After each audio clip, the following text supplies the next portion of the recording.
હલાવું છું તમને અહીંથી મેં કપડા હુકવે ચીપટા હેઠા નાખતી નીચે પાડું હમણાં બે પડી ગયા તા ઈ લેવા ગયા ત્રીજો પડ્યો એમ ના એ ક્યારે જ રહીશું મારો બે વેફર ખાધી 3 વેફર કાઢશે કચરાની ડોલ સાફ કરતી લાગે કા કો જય શ્રી કૃષ્ણ બધાને ગુડ મોર્નિંગ કેમ છો બધાએ મજામાં છો ને મજામાં જ હોય ને તો આજનો દિવસ કંઈ ખાસ છે નહીં આજનો દિવસમાં જસ્ટ નોર્મલ રૂટીન છે મેં સાસુ આવ્યા છે કાલે આવ્યા હતા આજે રવિવાર છે અને ચિરાગી આજે ઘરે હશે તો આજે તો મજા આવી જવાની છે જો કે આજે 11 છે તો હું નાહી ધોઈને મસ્ત રેડી થઈ ગઈ છું અને મારા સાસુ આવી ગયા છે જો એ શું કરે છે આ હું કરો છો અહીંયા હવારમાં કમ્પ્યુટરમાં કામ કરવા માંડ્યા વિડીયો બનાવવાના કોમ્પ્યુટરમાં કામ કરું તો અમદાવાદ આવું કેસો કોમ્પ્યુટર નો હોય તો આજે 11 છે જય શ્રી કૃષ્ણ હોય પેલા અમે થઈ ગયા અમારે જય શ્રી કૃષ્ણ થઈ ગયા તમારા બાકી છે તો હાલો ગુડ મોર્નિંગ ને જય શ્રી કૃષ્ણ કહી દો ઓડિયન્સ ને જય શ્રી કૃષ્ણ માથું ઓરાવતા ગયો તો મને માથું તો ઓરાવી લેવા દે તો શું ખાવું છે જમવામાં બોલો ઓર્ડર કરો શું ખાવું છે અત્યારમાં ન હોય ફરાળ હોય બપોરે 11 ને જમવાનું નહીં ઓર્ડર તો મેં કરી દીધો છે હું કહું કે આજે સાબુદાણાની ખીચડી તમે બનાવજો એ માથું ઓરાવે છે અને અત્યારે હું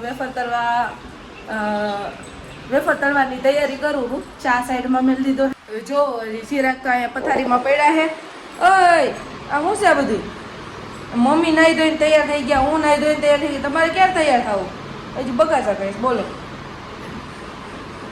મેં નાઈ લીધું પથારીમાં હાલો તો ઊભા થાઓ હવે ફોન મૂકો મેં ક્યાં લીધું તારા મારા હાલો તો હવે ગરમ ગરમ વેફર તળ નાખું ત્યાં સુધી મને નાઈ લ્યો ચલો બાય બાય હું લાઈટ નું હું કહેતી હતી લાઈટ ચાલુ ન રાખે આ ખોટો પાવર ભરાય કેટલું બિલ આવે લે એમાં હું બંધ રહેવું ભીખેમાં બચત કરવાની હોય આમ રહેવાનું હોય બંધ જ હોય લાઈટ આજ તો આવી એટલે ચાલુ રાખશે હું મને આવી જતી કેસો મારે હોય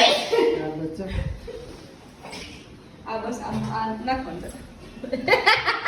એ નહીં આમાં ખમણમાં મસાલો દીને ચડાવવું આ જો વેફરનો ડબરો ભરી લીધો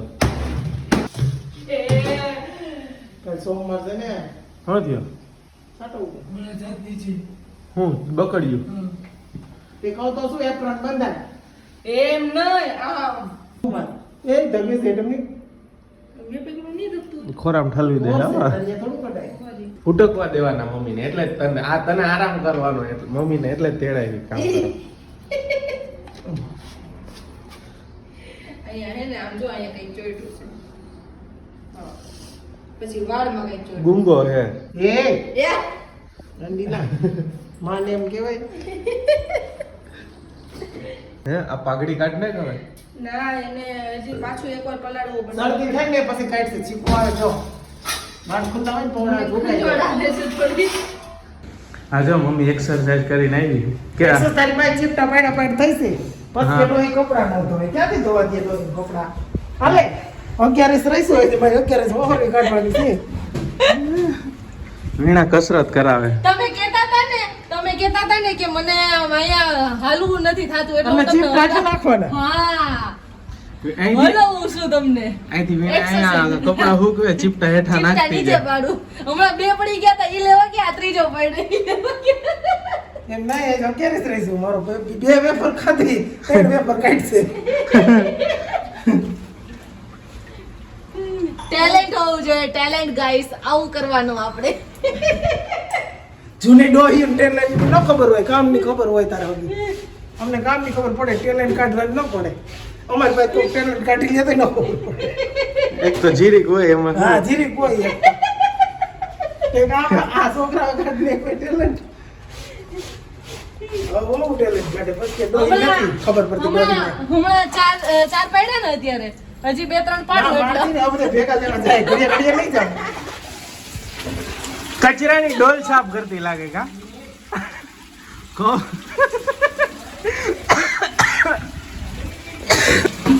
કેમ ના શું થયું હતું એમાં થોડું દીવાનું હું પૂછતો હતો હું તો કચરાની ડોલ આવી સાફ રીતે કોણ પૂછે રાઈડ ઉપાડીને હું પૂછું અગિયારસ રહ્યો છે ને એના માટે ફરાર બનાવવા માટે બટેટા જ છે. હા આટલા જ લીધા? તો મારા છોકરાને એની માની ગણે જો ખાંડી ખાવા. આ હું ખાઉં છું? ચાખતો તો સાબુદાણા ચાખવાનું નથી. કાચા છે હજી મસાલો કર્યો છે. મને તેમ જાતે વઘાર નાખ્યા તો એ જો શીખડાવું છું પૌવા બટાકા વરાળે મસ્ત થાય. હા મને પૌવા બટેટા. પૌવા બટેટા ઈ જ રીતના આ બનાવું એમ જ બનાવવાના પછી ખાજે એમ. આ જો આવી રીતે આ મસાલો બધો આમાં છાંટી દીધો છે અને આ ઓલા પલાળેલા સાબુદાણા છે અને આમાં બટેટા બાફવા મેલા છે અને ચીલા અહીંયા રાહ જોવે છે. એને બહુ ભૂખ લાગી ગઈ છે. હવા 12 જ થયા છે. ભૂખ લઈ ગઈ એમાં ટાઈમ નો થોડું હોય. તો ભોળો છે મારો છોકરો. એટલો જીરાફ બટેટા આવ્યા નરકો જ લઈને આવ્યો. એટલો તો મારો છોકરો ભોળો છે.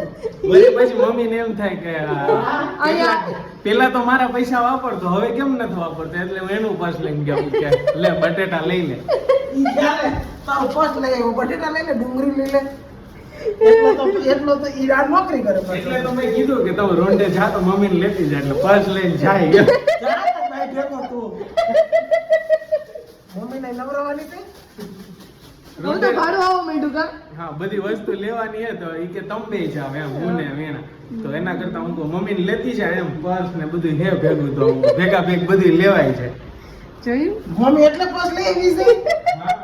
મમ્મી પૈસા પડી ગયો. એમાં પણ કેટલા બધા પેડા છે. તમને વપરાય નહીં ને એટલે અમને વપરાવાનો હેલ્પ કરીએ છીએ. 11 ની થાળી થઈ ગઈ છે. ચિરાગ ખાવાનું ચાલુ કરી દીધું છે.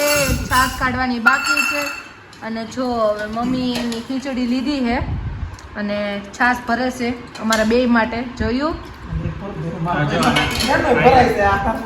જો સાબુદાણાની ખીચડી માંડવીના દાણા મરચા આથેલ લીંબુ આથેલું લીંબુ વેફર અને વેફર અને ચિરાગ તૈયાર જ છે. હવે એ તો તૂટી જ પડશે અને કયું ની ભૂખ લાગી છે.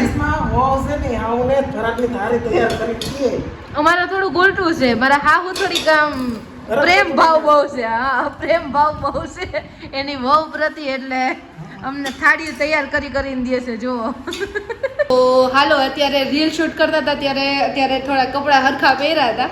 બાકી તો હું લગર વગર જ ફરતી હો. જો અહીંયા ચિરાગ હવે આટાફેટા મારે છે.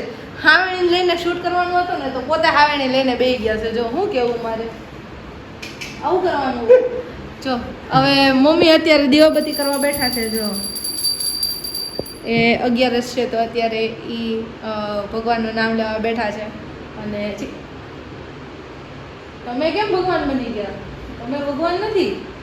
તો ચલો હવે જમવાની તૈયારી કરીએ અમે અને જમવાનું બનાવવા માંડીએ કેમ કે 7:30 થઈ ગયા છે. જમવાનું નહીં ફરાળ કરવાનું હતું. મારા મોઢામાંથી નીકળી ગયું. તો ચલો હવે ફરાળની તૈયારી કરીએ. લખો આ મોટી લાઈન ઈ તો ભાઈ જો house A Shilpa is made.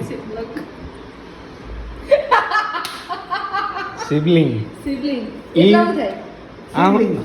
શિવલિંગ હો શિવલિંગ અહીંયા શું લખ્યું આ શિવલિંગ લખેલું હે શિવલિંગ શિવલિંગ ને શિવલિંગ કે એટલું ઇંગ્લિશ તો આવડે છે. અહીંયા છોકરાઓને તો શીખવાડે બધા આજુબાજુમાં જે એપાર્ટમેન્ટમાં હોય ને એટલે. ખાલી થઈ જાય. નહીં છોકરા બધા ફેલ થઈ જાય. આવે મારે આવે એમ બે ચાર આવે એમ પાંચ છોકરા ટ્યુશન રાખે એને કહેતો નથી. તો ચિરાગ અહીંયા વેફર કાઢે છે અને મમ્મી મરચા કાઢે છે એના ઓલ ટાઈમ ફેવરેટ. અને જો અહીંયા ખીચડી કાઢી લીધી છે અને હાંબાની અને અહીંયા વેફર આવે એ કાઢશે. તો ખાવા રિવ્યુ આપો મસ્તીનો. મસ્ત બની. હાલો તો હવે ચિરાગે રિવ્યુ આપી દીધું છે મસ્ત બની અને હવે અમે જમવાનું ચાલુ કરશું અને પછી જમીને પછી અમે ફરવા જશું ખબર નહીં ક્યાં. તો મસ્ત ઠંડો ઠંડો પવન આવે છે અને ફાઇનલી મમ્મીએ ફોન મૂકી દીધો છે અને ચિરાગ અહીંયા બેઠા છે એ પવનની મજા લઈને બગાસું ખાય છે. તો હવે આ વ્લોગને અહીંયા જ એન્ડ કરીએ. તો જો તમને બધાને વ્લોગ જોઈને મજા આવી હોય તો લાઈક શેર અને સબસ્ક્રાઈબ કરવાનું ભૂલતા નહીં. તો ત્યાં સુધી બધાને જય શ્રી કૃષ્ણ. જય શ્રી કૃષ્ણ. જય શ્રી કૃષ્ણ. જય શ્રી કૃષ્ણ. તો જય શ્રી કૃષ્ણ. મળીએ નવા વ્લોગમાં.